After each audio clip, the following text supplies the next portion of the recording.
Come on.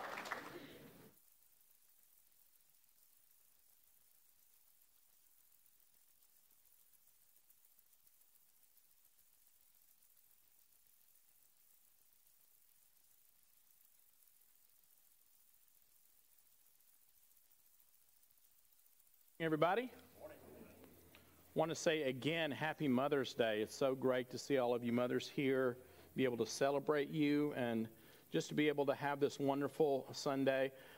Last week was amazing. It was so great to have our graduates honored. Great to see a soul added to Christ and to learn about another soul added to Christ, and to be able to have new members join. It was just a wonderful, wonderful time, and I'm thankful for all of those who participated and planned and did so much work in the background to make all that happen. So I'm excited that we get to follow that up with Mother's Day. It's wonderful to be able to do that. Why do you believe what you believe? I remember in college a guy telling me, well, the reason you believe what you believe is because this, this, and this. And that made me so mad because I hate when people try to tell me, this is why you do this, to try to psychoanalyze me, you know. And just that reaction. I probably should have been more patient, but it's hard when somebody questions your belief system. And I think that's a part of being an adult. You have to be able to have a reason. And we're told that to have a defense for the reason that the hope that is in us. But it's hard when people question your faith, where it came from, why you believe what you believe particularly. It's a challenge to go through that.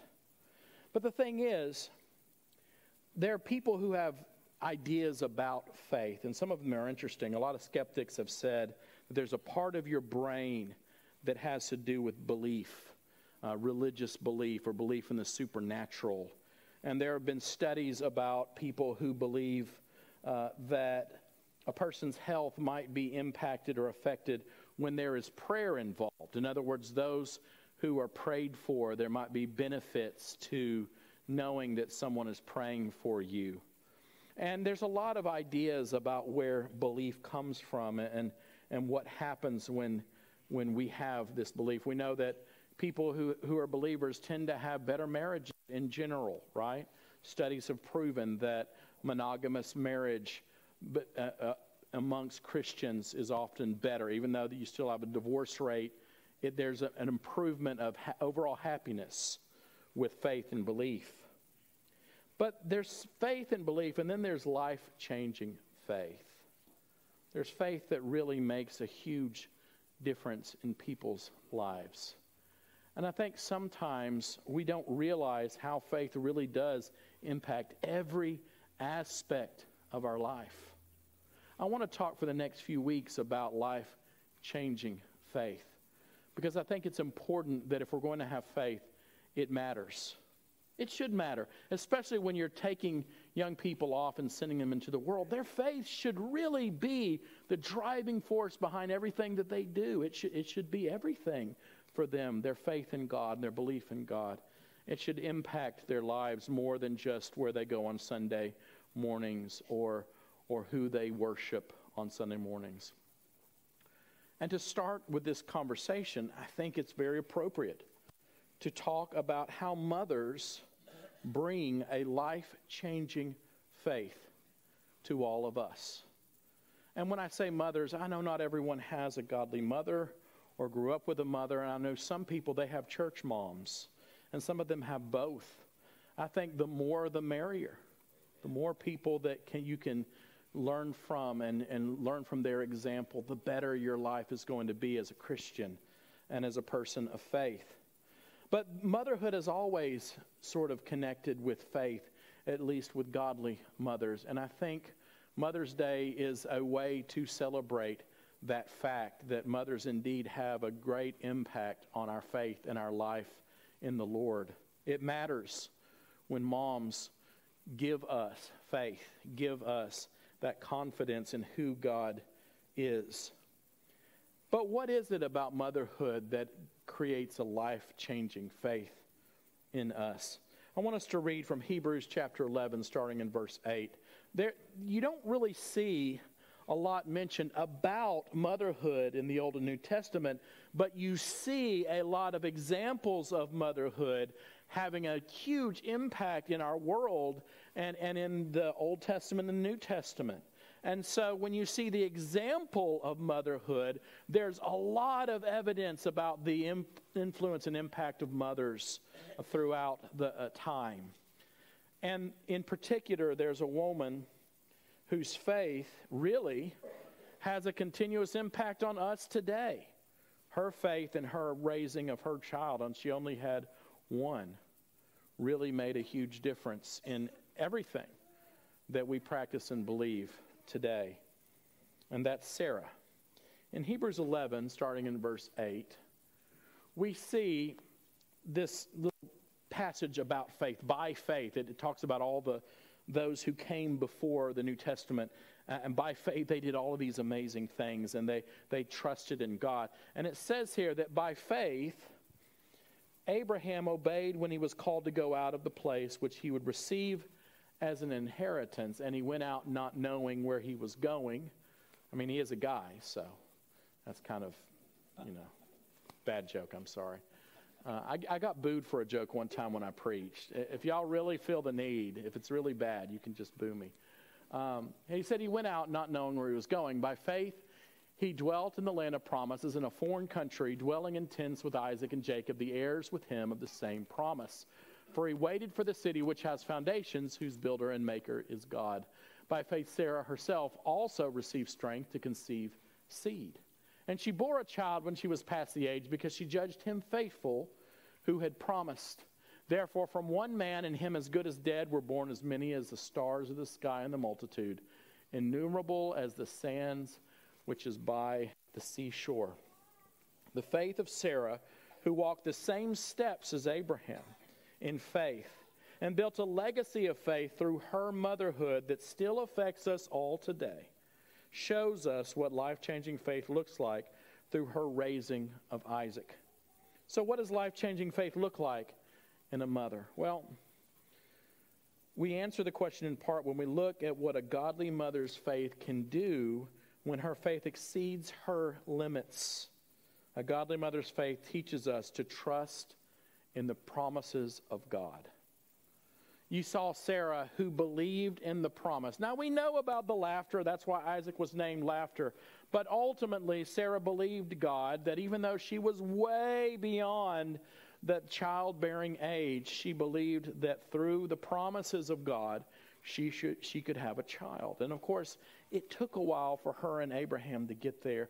I think that was sort of purposeful, because they needed to be at that place where they were ready to say, I believe, Lord. And sometimes it takes a while to get there. But ultimately, she believed in the promise of God, and she conceived and had Isaac. And we know that that promised child was the basis of all of God's promises to Abraham. If that one thing didn't happen, then there would be no Israel, or God would have raised up someone else to be his people. But ultimately, because of her decision to be a mother, to be a faithful mother, even at a much older age, you see the nation of Israel, which was as many as the sands of the sea. So that promise was something that she built her whole life around. How many times do you think Isaac heard the story of how God, through his promise, blessed her and Abraham with him? How he was a blessing from the Lord. Sarah demonstrated her faith in God's promise that laid the foundation for Isaac's faith.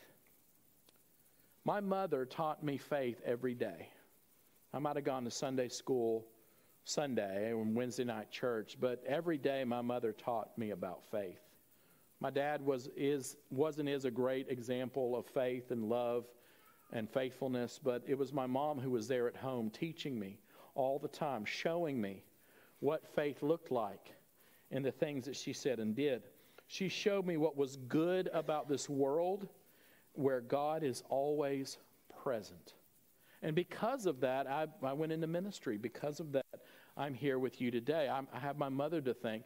My dad was a great example and did great things, but I will always say my mom really formed and shaped my faith throughout my life.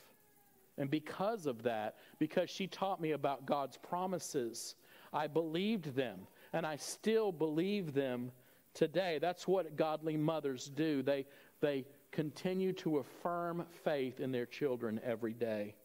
As we learn from the trust that mothers have in God's promises, our lives are being shaped by their vision of who God is and what God promises to us all. How do you learn about who God is? You learn it first from home, don't you? Not everybody goes in that path, but for most of us who were raised in the church, we believed God because we were taught from an early age about who God is and what God represents.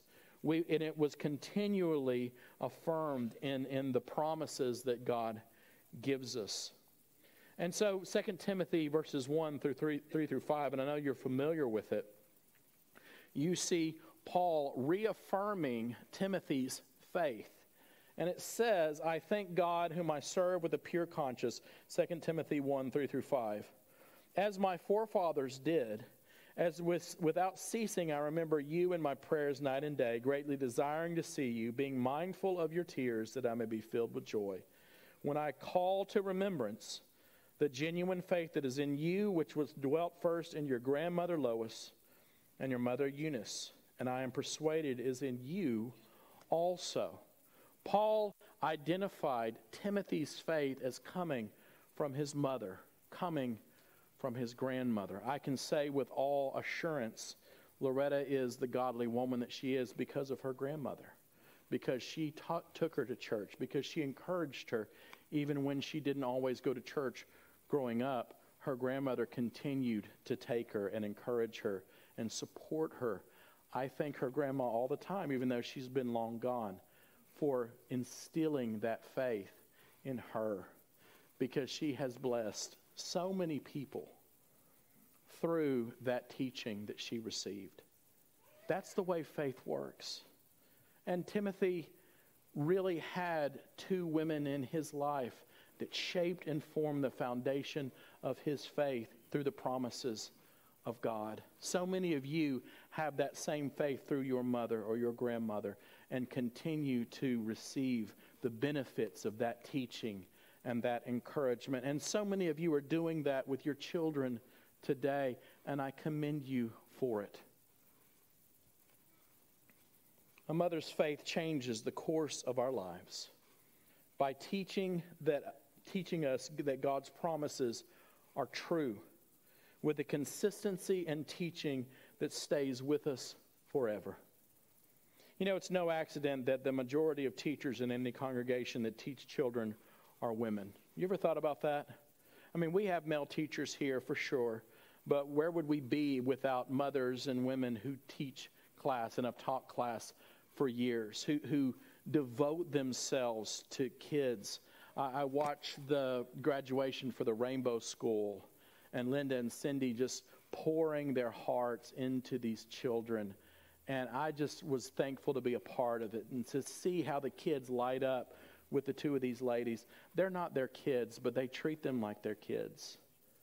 And they taught them about the Word. And I saw the kids saying that the greatest book in the world was the Bible, and reaffirming that. I don't think we understand or give credit to how important that really is. That process that continues to train up young men and women in the Lord, that happens because of all the godly women that teach us here. And I thank all of you ladies who teach in Bible class for that reason. Amen. You continue to raise our children. You continue to invest in them, even long after you've been mothers yourself. What a gift a godly mother is for affirming God's promises. So as we see the effect mothers have on our trust in God's promises, we also see in Sarah a woman who endured a great deal to see his promises come to fruition. We see life-changing faith in mothers who teach us to trust in the greatness of God's power. I tell you what, some of the most powerful verses and things that were said in the New Testament and Old were said by women who were believers in God's fulfillment of being mothers. You read Mary's Magnificat, and it's beautiful, it's powerful. And yes, she was filled with the Spirit, but ultimately she was speaking about the power that having Jesus really brought into the world. God's blessing on her and on the world through motherhood, through giving her a child. And it's amazing to me, you look at these mothers who endured so much in the Old and New Testament, and they were determined. They were determined to raise these children in the fear and admonition of the Lord, even though they went through great trials. Sarah endured a great deal in seeing God's promise come to fruition because she saw beyond her own limitations and looked at what was possible through God. You know, the Bedouin life, which is the kind of life that Abraham and Sarah lived, where they were continually on the move all the time, living in tents. It was hard enough having to raise not her child, but a whole sort of generation of servants and others before she had Isaac in the land that they were from. It was hard enough to live that kind of life where you were constantly working and constantly moving. But then to be told, hey, Abraham, Sarah, I want you to completely leave the country, the only place that you've ever really known, and I want you to go to a foreign land where you won't know anyone, and I'm going to give that land to your descendants. And oh, by the way, I'm going to give you a baby for the trip. Think about the changes Sarah had to make, the alterations to her life. Think about the hardships of having to travel all the way to Canaan and be in a place full of people who didn't know the living God. The fear of foreigners coming and taking away everything that they had built up. The genuine fear of people attacking them, which they had to go through. And all of this indecision and difficulty, Sarah's faith did not waver in raising Isaac to believe in God. Sarah's faith in the power of God. We're told in the text that she believed that this promise of God, this ability that God had to do these things, she said, because she judged him faithful who had promised. She knew that God's power was greater than the limitations of her age. She knew that God's power was greater than the difficulty of traveling to a foreign land. She knew that even though they didn't know where they were going or what they were doing when they were getting there, that God had a plan, and she believed in it. She believed in God's ability to give her all the things that she needed beyond what she could possibly imagine. And that's why we're told that she was one of those who believed in a city without foundations, whose builder and maker in God. That's the very definition of godly mothers. They don't always know where they're going or how they're going to get there, but they believe by the power of God that it's a good place to be. And they take their families there. They take their children there. They say there's coming a time in your life when you're going to go up against a maelstrom of difficulty and challenges, but God is there to help you, to fit you for glory. That's the message that godly mothers give to their children every day. Sarah endured all of this because she knew that God was at the end of where she was going. When we look at Sarah's resolve, her courage, and her unshakable belief in God's power, we see what a godly mother is capable of. You look at Sarah, you look at Rachel, you look at Samson's mother, Samuel's mother, Elizabeth, the mother of John the Baptist. What did they all have in common? Well, they were all barren. They couldn't have children. And in that time, it's hard enough for any woman who is barren today, but in that day and age, it meant that everything that you were working for was destroyed. Because you wanted progeny to be able to continue to own the land that you have, to carry on your name. It was so important in that culture to have children. And these were all barren women. And yet, all of them were given a blessing of a child who was meant for these incredible things. And God chose women who couldn't even have children to be mothers. And before they became mothers, they went through these difficult trials. You have Samuel and Samson's mother promising to devote their child to the Lord. If you give me this child, Lord, I'll give that child to you. Basically saying, I'm going to give them to the service of God instead of getting to raise them all myself. You have John the Baptist's mother, who was Elizabeth, who was able to conceive, much like Sarah, well beyond her years. And she believed God. And the words that came out of her mouth were so powerful. And she was filled with the Spirit. She was a woman who really believed in the promise and the power of God to do great things, even if it meant in her older age to be able to conceive and have a child who would prepare the way for the Savior. And we look at these women's faith, and we look at how God used women who seem to not even be able to be mothers to do great things. And we look at how God uses women of godliness, even women who aren't moms themselves, but invest in young people and have a passion for continuing to remind us of God's power. And it's a true blessing for all of us. It's a gift to all of us to have such women in our midst today. So to know what God is capable of, to see godly women overcome hardships and trials in motherhood and in life, this shows us God's power will back up His promises every time, to know that we are never alone in our journey through faith in Christ and God. Have y'all ever heard of the Tough Mudder competition before?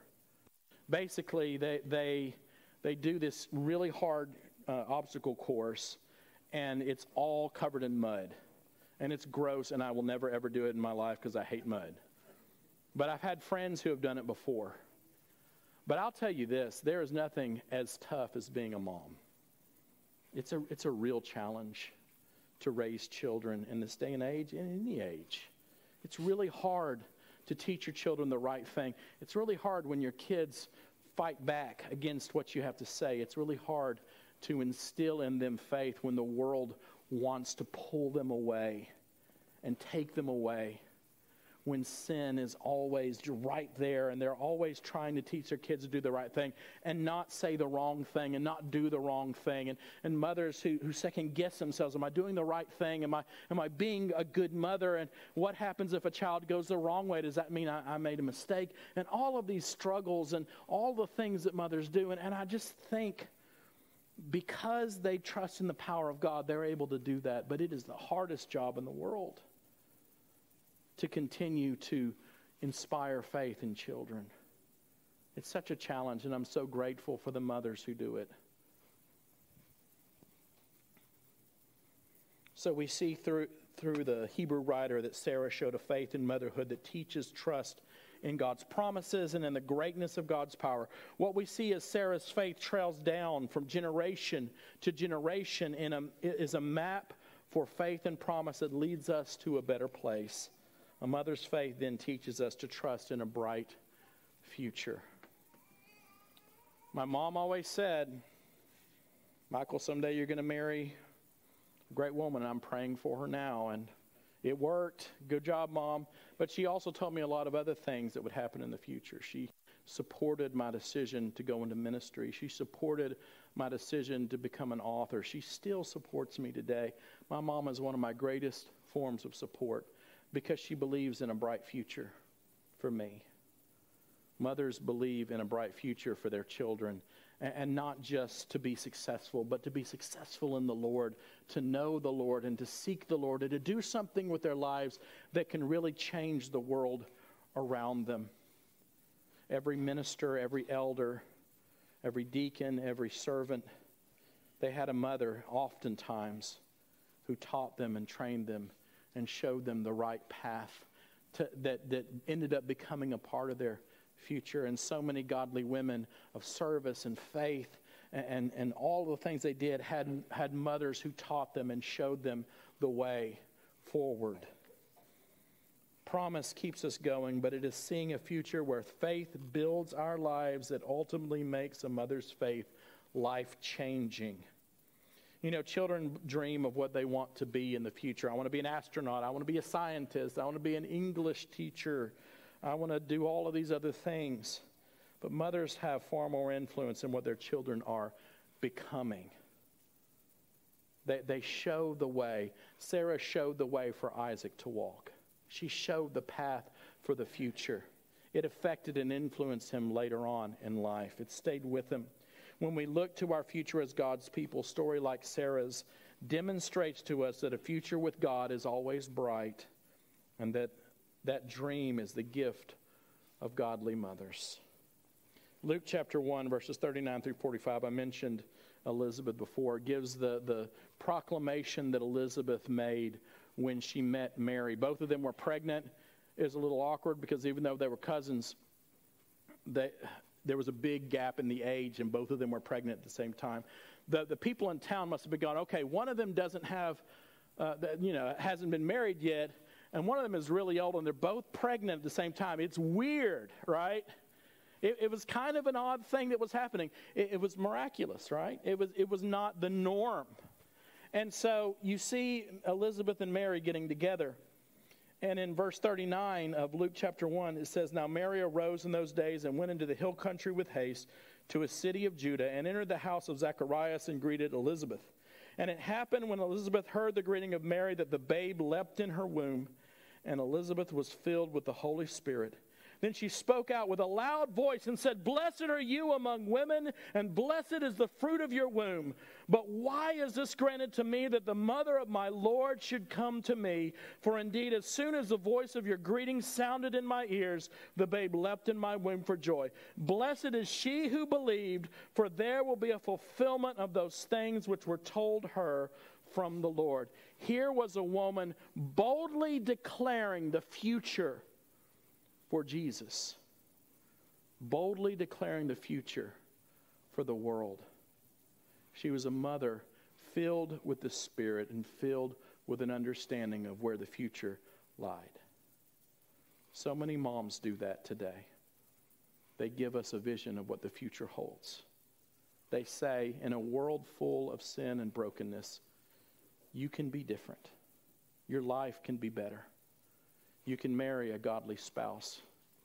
You can make a mark in this world. You can have a career that glorifies God. You can do things that make the world a better place. You can be different from others. They mark and they show a future that's brighter and better. That's what mothers have always done, and that's what they continue to do. That's why we celebrate them every year. That's why we thank them every year, because all of you keep the faith in Christ going. And as long as we have godly mothers teaching our children, we have the promise of a better future. When we listen to the promise of the future and the faith of a mother, we strain with all we are to fulfill it. This is a mother's legacy and the greatness of God's purpose for mothers. Years ago, I wrote a poem for my mom, and I wanted to read it for you now. Just poems are the thing today, it's a poem-like day. It's called How Do You Sing? How do you sing, said the sparrow to me, who taught you to whistle, who taught you to see where the wonders around you were hiding away, in the cool of the evening, in the warmth of the day. How do you shine, said the sun far above, who taught you to laugh, who taught you to love in a time long forgotten, and in all that was said, who taught you to smile at the days still ahead.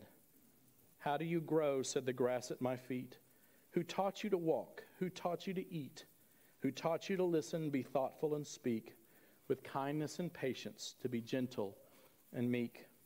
How do you weep, said the tears in my eye, who taught you to mourn, who taught you to cry, when the words would not come and your heart was in pain, who showed you the rainbow at the end of the rain. How do you bloom, said the flowers in May, who taught you to trust, who taught you to pray, when your faith was poured into the shape of your soul, who told you that God was the one in control. How do I bloom? How do I sing? How do I know how to do anything? Who but a mother could teach what I know, to weep and to laugh, to shine and to grow? How did you do it, said the child in me? How did you help make me all I could be? All I can give you is praise that is due, and to thank God in heaven for giving me you. I want to thank all of you mothers for giving us the things we needed to know who Jesus is, to know the gospel, to love the church, to do what's right, and to love one another. I'm grateful that God created you and placed you here among us.